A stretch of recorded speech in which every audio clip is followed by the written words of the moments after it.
Masih dalam rangkaian perayaan Hari Jadi ke-49 Boswa Group, pendiri Boswa Group Aksa Mahmud menghadiri silaturahmi sekaligus peresmian Masjid Kamriah di Desa Bori Masunggu, Kecamatan Maros Baru pada Jumat siang. Kita akan hadirkan di sini fungsi masjid. Kunjungan silaturahmi sekaligus peresmian Masjid Kamriah disambut baik oleh Camat Wakapolsek serta perangkat desa Bori Masunggu.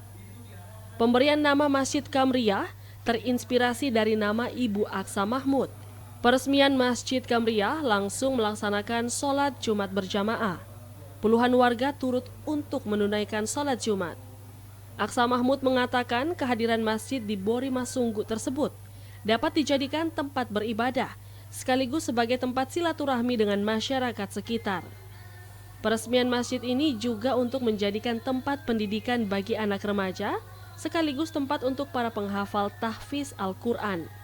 Masjid itu tempat hafal Quran, tapi ada tempat asrama anak-anak, karena anak-anak tidak boleh beraktivitas terlalu luas kalau habis Quran, karena kalau enggak dia nanti keluar masuk hafalnya. Oleh karena itu harapan saya, desa ini dengan keberkahan masjid akan melahirkan pemimpin-pemimpin yang mempunyai akhlak, mempunyai budi pekerti yang baik.